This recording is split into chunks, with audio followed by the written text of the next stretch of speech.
20 seconds. 15, 10, 9, 8, 7, 6.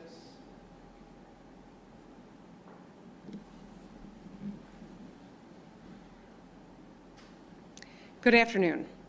Earlier today, Attorney General Dana Nessel was joined by officials from the Department of Justice and the FBI to announce state and federal charges against 13 members of 2 militia groups who were preparing to kidnap and possibly kill me. When I put my hand on the Bible and took the oath of office 22 months ago, I knew this job would be hard.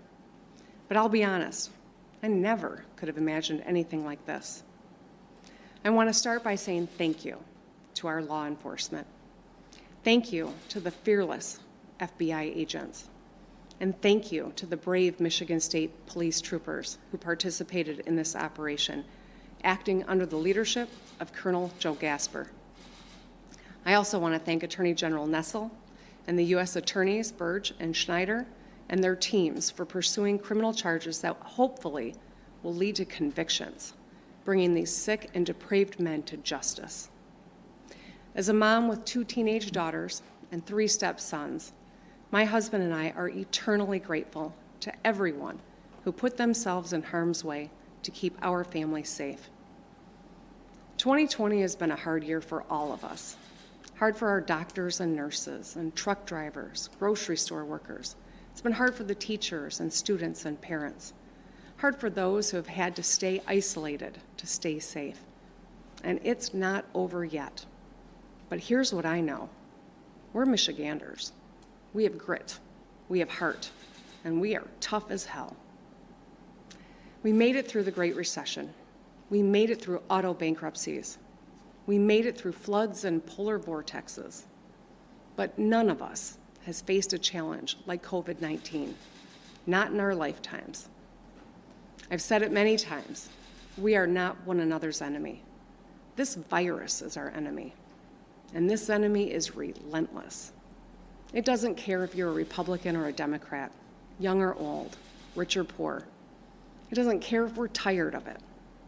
It threatens us all, our lives, our families, our jobs, our businesses, our economy. It preys on our elderly and medically vulnerable residents. And it has exposed deep inequities in our society.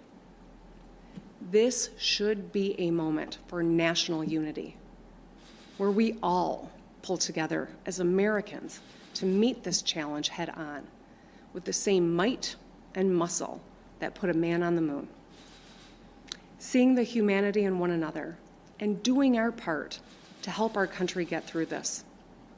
Instead, our head of state has spent the past 7 months denying science, ignoring his own health experts, stoking distrust, fomenting anger, and giving comfort to those who spread fear and hatred and division. Just last week, the President of the United States stood before the American people and refused to condemn white supremacists and hate groups like these 2 Michigan militia groups. Stand back and stand by, he told them. Stand back and stand by. Hate groups heard the president's words not as a rebuke, but as a rallying cry, as a call to action. When our leaders speak, their words matter. They carry weight. When our leaders meet with, encourage, or fraternize with domestic terrorists, they legitimize their actions, and they are complicit. When they stoke and contribute to hate speech, they are complicit. In 1981, President Ronald Reagan spoke to the NAACP's annual convention, and his comments stand in sharp contrast to what we have seen on the national and state level from his own beloved party in 2020. He said, "A few isolated groups in the backwater of American life still hold perverted notions of what America is all about. Recently, in some places in the nation, there's been a disturbing recurrence of bigotry and violence. Then Reagan sent a direct message to those who still adhere to senseless racism and religious prejudice. You are the ones who are out of step with our society, he said. You are the ones who willfully violate the meaning of the dream that is America. And this country, because of what it stands for, will not stand for your conduct. So let me say this loud and clear. Hatred, bigotry, and violence have no place in the great state of Michigan. If you break the law or conspire to commit heinous acts of violence against anyone, we will find you, we will hold you accountable, and we will bring you to justice. For the past 7 months, I've made tough choices to keep our state safe. These have been gut-wrenching decisions no governor has ever had to make. And I get it. Life has been hard for us all.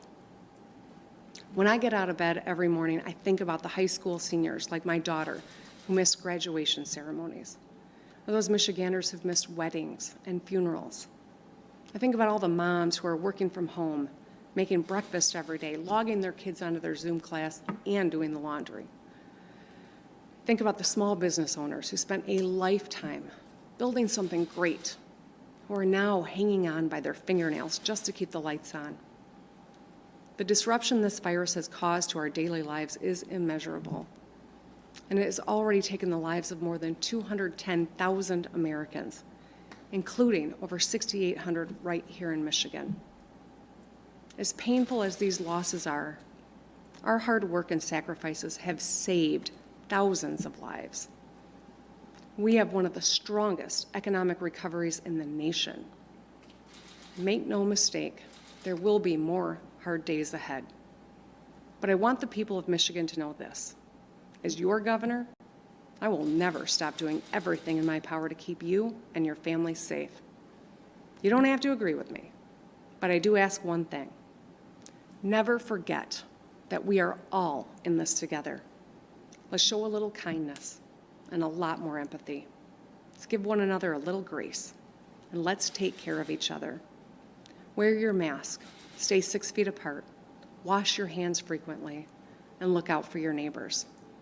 We are Michiganders. I know we can get through this. We will get through this. So let's get through it together. Thank you.